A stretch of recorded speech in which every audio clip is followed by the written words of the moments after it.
Muita notícia, muita informação. Para começar, um destaque que foi divulgado há pouco: Walter Delgatti Neto acaba de ser condenado a mais de 20 anos de prisão pelos crimes de interceptação de comunicações telefônicas, organização criminosa, lavagem de dinheiro e ocultação de bens, além de invasão de dispositivo informático alheio.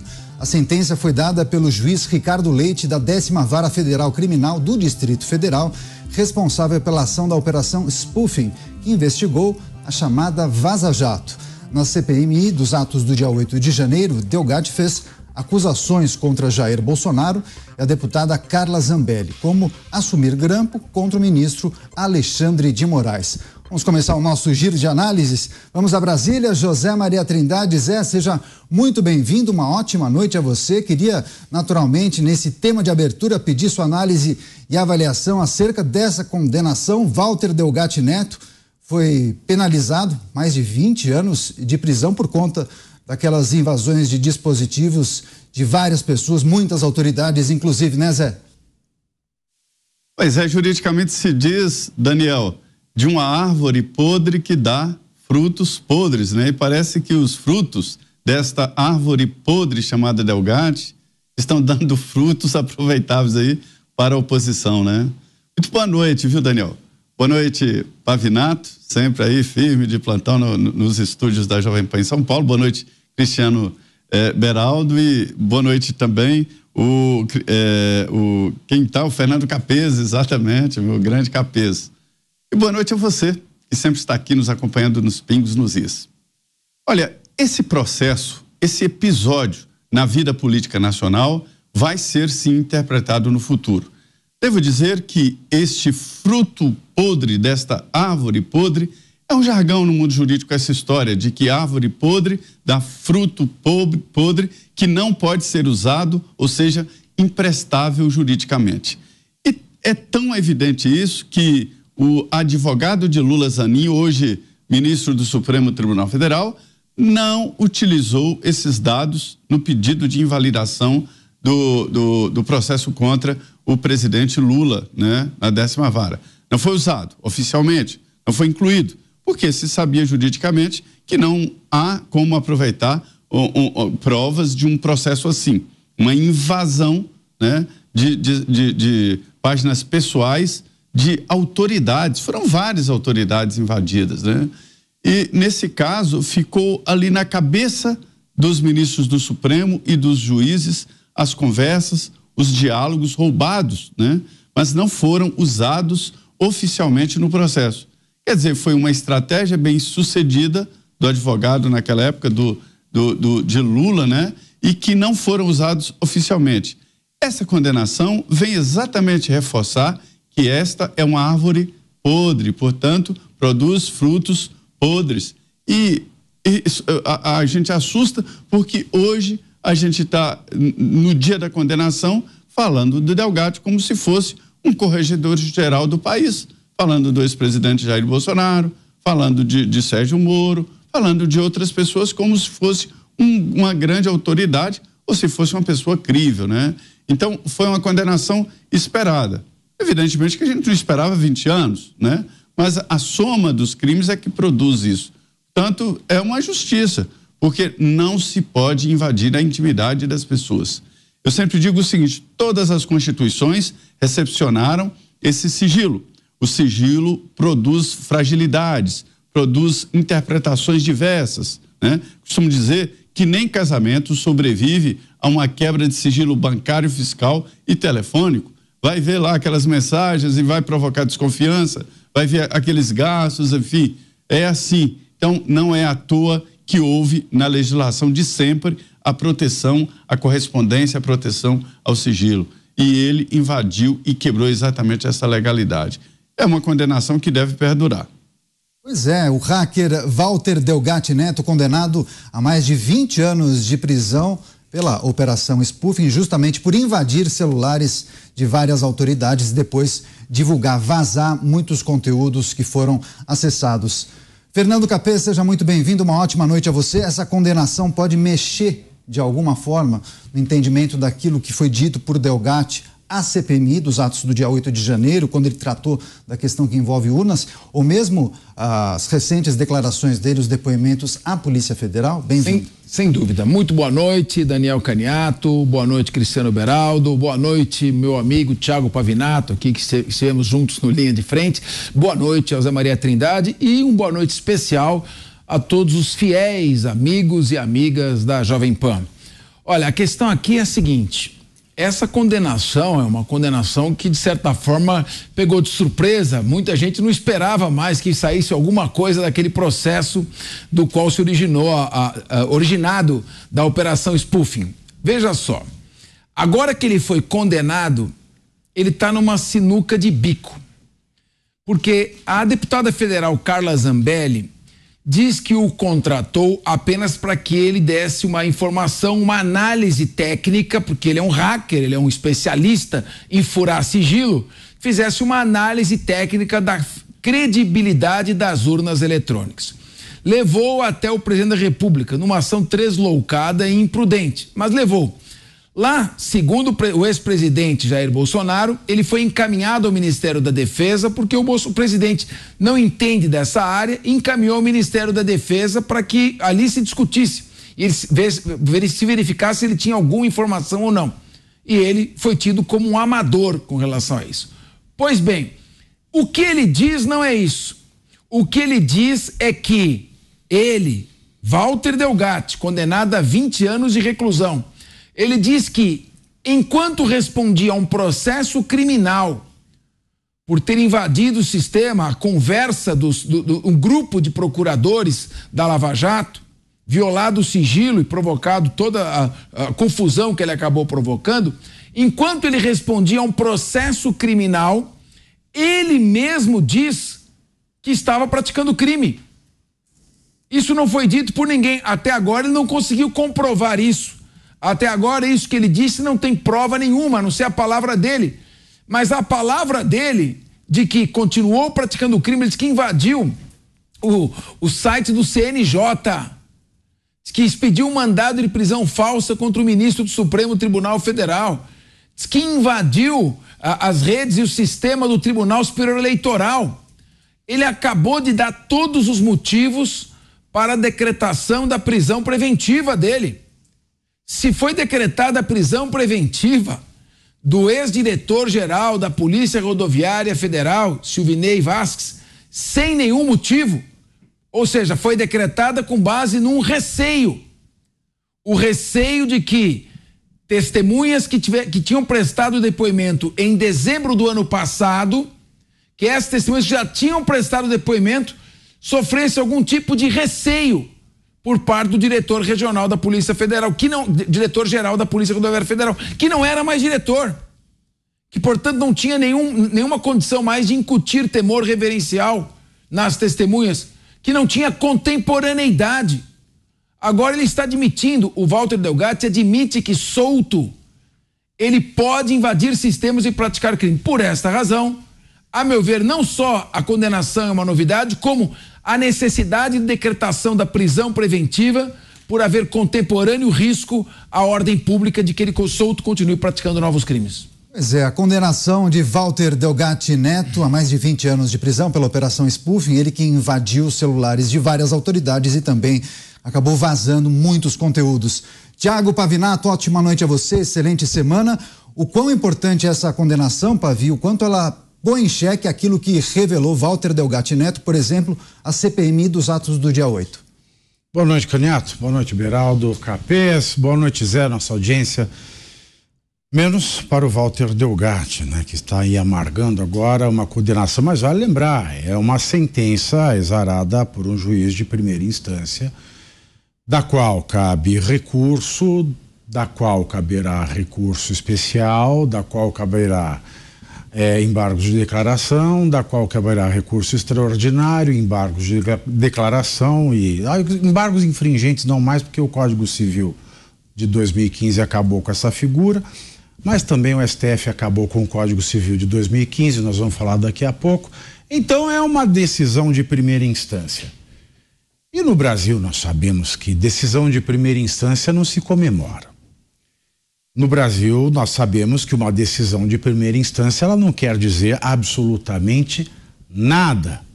Mas, vindo contra quem vem e no momento em que ela vem, ela tem um significado, um peso relevante para a finalidade da CPMI dos atos do 8 de janeiro. Em primeiro lugar, o que Walter Delgatti Neto foi fazer na CPMI do 8 de janeiro? Não sei. Adoraria saber. O que tem a ver o fato dele ter sido contratado pela Carla Zambelli, não foi contratado pela Carla Zambelli? O que tem a ver o fato dele ter invadido o site do Conselho Nacional de Justiça e ter colocado um mandado de prisão contra o ministro Alexandre de Moraes, assinado pelo próprio Alexandre de Moraes? Foi uma aventura inadvertida, uma aventura incauta. Levaram um hacker que, na crista da onda do noticiário, era mais um novo fator que complicava a sobrevivência da direita que se formou em torno do ex-presidente Jair Bolsonaro, principalmente da Carla Zambelli, que era uma das próceres mais próximas do governo. E como ele começou a falar de Carla Zambelli, como ele começou a falar de Jair Bolsonaro, como ele começou a implicar, a enredar as principais figuras da direita nesse país nessa sua nova narrativa, é claro, seja bem-vindo à CPMI do 8 de janeiro. E o engraçado é que, mesmo depois desse episódio grotesco que foi a oitiva, se é que se pode chamar de oitiva, uma ação entre comadres, só faltou ele enrolar um novelo de lã, né? Segurar a agulha de tricô. Eu converso com Elisiane Grama, eu converso com o pessoal da esquerda, mas eu não converso com ninguém da direita. Eu só converso com quem me interessa, eu só converso com quem é do PT, com quem é do PSOL, mas com quem não é meu amigo eu não converso. Com o Sérgio Moro, detalhe. Além de não responder, ele teve a ousadia de ofendê-lo. Num outro show grotesco, porque quem presidia a sessão aquele dia era o Cid Gomes. Cid Gomes também, que não é uma pessoa, vamos dizer assim, temperamentalmente sadia, né? Vamos lembrar aí um episódio de certo trator, era trator, uma pequena escavadeira, alguma coisa desse tipo, que quando este criminoso, se é que se pode chamá-lo de criminoso, porque nós não temos ainda trânsito em julgado da sentença penal condenatória contra ele, por mais que ele tenha assumido com orgulho, com um sorriso nos lábios, tenha sido contratado para cometer crimes, nós descobrimos nesse país que pode gerar multas pesadíssimas àquele que chama um criminoso pelo crime que ele cometeu antes do trânsito em julgado da sentença penal e condenatório, se esta pessoa está a serviço do progressismo brasileiro, porque vale lembrar, se você é eleitor do Jair Bolsonaro, você pode chamar de fascista, você pode chamar de nazista, você pode chamar de genocida, você pode chamar de ladrão, você pode chamar do que quiser, fique à vontade, você pode ser misógino, homofóbico, tudo. Daqui a pouco eu até não vou me espantar mais se até estupros forem cometidos, né? E forem permitidos ser contra uma mulher que votou no Jair Bolsonaro. Mas o caso é que o levaram até lá, porque ele tentou enredar o Jair Bolsonaro, mas naquela cena grotesca, ele tinha dado na semana passada, na semana anterior, aliás, ao seu depoimento na CPMI, fatos que não bateram com os fatos que ele narrou na CPMI. Então, para a Polícia Federal, ele falou uma coisa, para a CPMI, ele falou coisa, ou um ou outro era verdade, ou um ou outro era mentira, ou os dois eram fatos compostos somente de mentiras. Mas o Cid Gomes, quando ele ainda ofendeu o Sérgio Moro, que o chamou daquilo que ele é, de criminoso, ofendeu um senador, e o Cid Gomes ainda jogou panos quentes, puxando a orelha de Sérgio Moro, que não se pode destratar um convidado, uma pessoa que está prestando depoimento na CPMI, uma das cenas mais ridículas. Mas o fato é que, nas suas respostas, porque os mentirosos, quando eles estão muito à vontade, eles costumam se embaralhar nas suas mentiras, e quando ele respondia às perguntas da Elisiane Grama, Grama, eu estou confundindo de novo, Elisiane Grama, ele ficou muito à vontade para dizer que se alguém mal intencionado do Tribunal Superior Eleitoral, o TSE, entrar na sala onde ficam os códigos-fontes e quiser adulterar parcelas, populações de urnas eletrônicas para fraudar as eleições, Walter Delgatti falou isso na CPMI. Essa pessoa mal intencionada consegue. Então eu prefiro acreditar que ele é um grandíssimo de um mentiroso, um criminoso mentiroso, que nós podemos ter criminoso que fala a verdade, não em Brasília, mas nós temos muito criminoso que fala a verdade. Prefiro tomar tudo como mentira e não fazer como muitos analistas vêm fazendo, que é fazer um self-service, pegar aquilo que lhes interessa. O que ele falou mal do Bolsonaro é verdade, agora o que ele falou das urnas é mentira. Me desculpem, ou tudo é mentira ou tudo é verdade.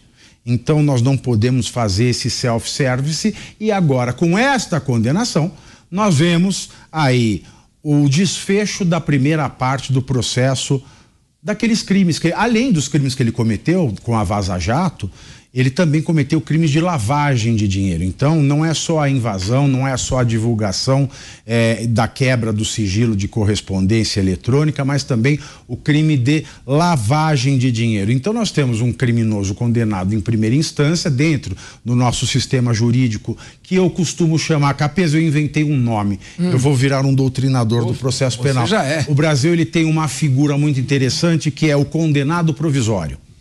Então ele é o condenado provisório, ele é um criminoso provisório, né? E como um criminoso provisório que mudou de versões em outro caso, em que ele repete crimes de maneira similar aos crimes que ele acaba de ser condenado, o mais correto seria que todos aqueles de esquerda que incensaram a sua ida à CPMI esquecessem que Walter Delgatti Neto existe, porque Walter Delgatti Neto, ele é capaz de inventar muitas outras histórias, capaz de cometer muitos outros crimes e estragar tantas outras vidas de maneira irresponsável e sem sequer que ele sinta remorso, porque do jeito que ele fala, a maneira como ele olha, ele parece um perfeito psicopata. Pois é, a condenação de Walter Delgatti Neto a mais de 20 anos de prisão justamente por invadir celulares e também vazar conteúdos dessas autoridades, muitas da Lava Jato, nessa operação spoofing. Agora, para fechar essa primeira rodada de análises, o Cristiano Beraldo, que está aqui do nosso lado, né, Beraldo? A gente aprende muito com o Pavinato, né? Sempre na vanguarda, né? A vanguarda do jornalismo também, Pavinato. Esse depoimento de Walter Delgatti Neto, esse sim, um criminoso contumaz, deve perder importância, sobretudo aquilo que ele revelou aos parlamentares da CPMI, Beraldo? Caniato, boa noite, meu querido Thiago Pavinato, Fernando Capês, Zé Maria Trindade, a todos que nos ouvem e assistem e todos vocês que estão aí, que ouviram as colocações do Pavinato, Capês, Zé Maria. A gente está diante de uma daquelas situações aonde todos nós que temos uma preocupação com o Brasil, temos uma preocupação com os caminhos que o nosso país está seguindo, é o momento da gente abrir a gaveta, pegar o nosso nariz de palhaço e colocar. Porque essa análise que a gente faz sobre Walter Delgatti Neto exige que a gente se sinta palhaço. Porque essa condenação de Delgatti coloca ele como o grande herói, a coroação do herói da esquerda. Essa figura que se revelou, auto-revelou, completamente perturbado no depoimento que deu à CPMI, essa figura conseguiu, através da Vaza Jato, enfraquecer todo um trabalho feito pela Operação Lava Jato, que não foi uma peça de ficção, mas foi a Vaza Jato, essas mensagens que foram alegadamente trocadas entre os procuradores, serviu para criar um ambiente no judiciário que jogou por terra tudo aquilo que foi feito na Operação Lava Jato. Parece que não teve dinheiro em mala, parece que não teve milhões e milhões de dólares em contas na Suíça, parece que nada daquilo aconteceu, parece que não teve delação, que não teve gravação. Então a gente realmente vê nessa figura o ponto principal que levou a toda essa turma que foi flagrada roubando bilhões de reais de dinheiro público se livrar da justiça. E não só se livrar, essas pessoas agora estão de volta ao poder. Não só o Lula, que é, claro, a figura com maior evidência de tudo isso que aconteceu no Brasil, mas, sobretudo, aquelas figuras que estão ali ocupando lugares muito importantes no poder hoje no Brasil. O próprio conselhão do Lula, quantos representantes das empresas que foram flagradas, envolvidas nos esquemas de corrupção, que se declararam culpadas para fazer os seus acordos de leniência, agora tem aí a mão poderosa do Estado passando sobre suas cabeças para que eles sejam reintegrados à sociedade por cima. Tudo isso graças a Walter Delgatti Neto, esse herói que foi a CPMI apontar o dedo, como disse Pavinato, para Sérgio Moro, tentando humilhar o ex-juiz e atual senador Sérgio Moro.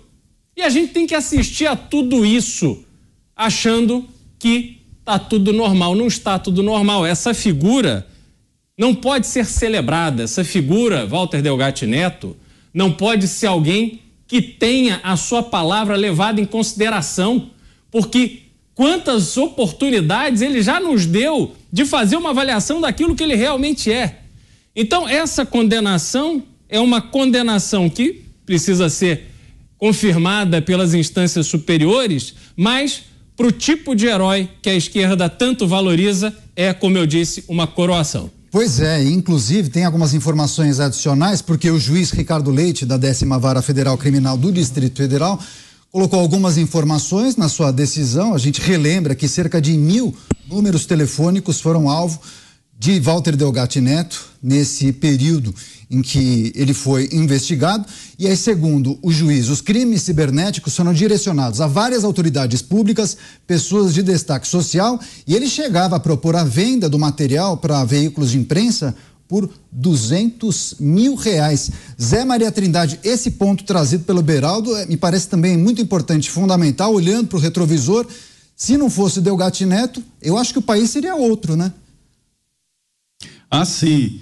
E essa investigação quebra, inclusive, a inocência de alguns que achavam que ele fazia isso por uma questão política, por uma ideologia, né? Mas não, era para ganhar dinheiro. Não é só esta a atividade legal dele, não. Ele foi preso, inclusive, por aplicação de golpes na internet. Usar essa habilidade dele para exatamente o mal. O Delgatti é velho conhecido das autoridades nesses crimes na internet. Acontece o seguinte: a legislação brasileira ela é muito frouxa em alguns pontos, e principalmente esse tipo de crime. Então, eu conheço policiais que dizem o seguinte, que já prenderam 8 vezes a mesma pessoa cometendo crimes parecidos, e que é mais difícil o policial sair depois dele da delegacia, ou mesmo a soltura pelo juiz. Ou seja, esse tipo de crime não é punido com rigor e não é reconhecido como um crime. Então, o Delgatti tem uma ficha muito longa, né, de golpes pela internet, e também, olha, é muito sério o que ele fez. Ele invadiu páginas de autoridades, na época do ministro da Justiça, do presidente da República, de ministros do Supremo Tribunal Federal e de juízes da Lava Jato e promotores e jornalistas. Então, se isso não é um complô, se isso não é uma tentativa de golpe, eu não sei mais o que é. Porque a invasão física, acho eu, que ela é até menos danosa para a instituição. Quando eu digo instituição, que a instituição é muito maior do que o prédio, é muito maior do que o espaço físico, né?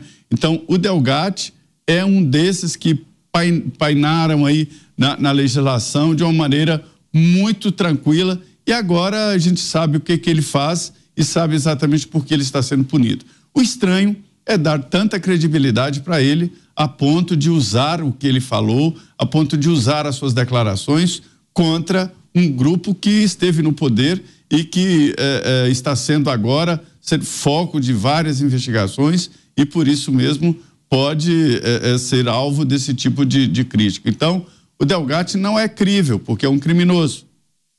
Pois é, o Zé Maria falou que é curioso como alguns acabam enaltecendo o Walter Delgatti Neto, alguns, mas nem todos, né, Zé? Por exemplo, o deputado federal delegado Ramagem foi muito elogiado, inclusive, pelo Fernando Capês aqui na bancada, a sua performance na CPMI dos atos do dia 8 de janeiro, porque ele fez perguntas rápidas, curtas e muito objetivas, e até deixou Walter Delgatti um pouco atrapalhado muitas vezes nas suas respostas. Me diga uma coisa, Capês, a informação que acaba de chegar é que o deputado federal Ramagem vai pedir a quebra do sigilo telefônico e telemático do hacker Walter Delgatti Neto, alegando que ele cometeu alguns erros nas informações que foram compartilhadas na CPMI dos atos do dia 8 de janeiro. Olhando para frente, o quanto essa condenação pode mexer com aquele depoimento dado à CPMI? Ele pode ser chamado mais uma vez, por exemplo? Olha, em primeiro lugar, a condenação, você já não tinha nenhuma credibilidade e pelo próprio olhar dele, é possível, é difícil fazer uma análise à distância visual, mas o Pavinato colocou bem.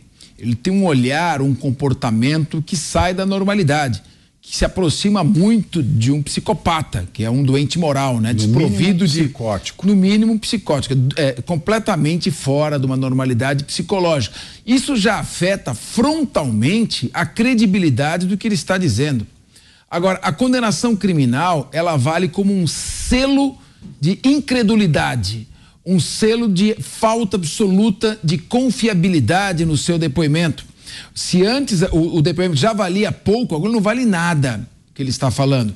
Claro que o Código de Processo Penal não adotou o sistema da prova legal, em que as provas têm pesos, né? Uma testemunha não vale nada, 2 testemunhas equivalem, prova documental vale mais do que a testemunha. Isso não tem no processo penal. Vale o que o juiz entender que é válido.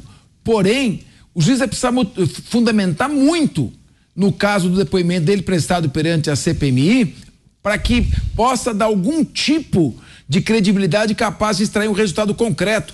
Ou seja, é aquilo que eu disse, se não me engano, no último Pingo nos Is que participei.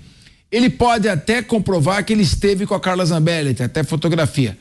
Pode até comprovar que ele recebeu 40 mil reais para dar uma assistência. Pode comprovar que ele foi levado à presença do ex-presidente e até que foi até o Ministério da Defesa. O que ele não pode comprovar, e aí depende única e exclusivamente da palavra dele, é que alguém pediu para que ele invadisse sistemas. Ou seja, você tem que raciocinar pelo que normalmente acontece. Quem é que pediria em sã consciência para um hacker, um criminoso, invadir sistemas, alterar, fazer um falso mandado de prisão de um ministro do Supremo Tribunal Federal? Ele fez isso porque ele quis. Esses são os indícios que militam. Então, essa condenação, ela, nesse aspecto, tira a credibilidade. A quebra do sigilo telefônico foi muito bem pedida.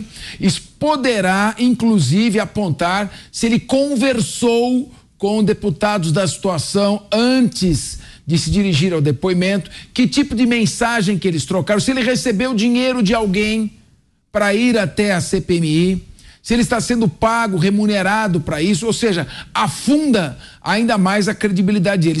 Querer extrair agora alguma conclusão do que ele disse é uma tarefa absolutamente arriscada e, a meu ver, inútil. Finalmente, acho que o Ramagem deveria aproveitar e propor, pelo menos, que fosse discutido que a CPMI oficiasse ao juiz da 20ª Vara Criminal do Distrito Federal? 10ª Vara Federal do Distrito Federal, para que ele fosse avisado para decretar prisão preventiva, porque esta pessoa está cometendo crimes e tem um enorme risco de cometer crimes, e não adianta adotar alguma das medidas cautelares alternativas do artigo 319 que não vai impedi-lo de continuar invadindo o sistema sigiloso. É um típico caso, se pudesse escolher um caso típico de prisão preventiva, é desse cidadão Walter Delgatti Neto.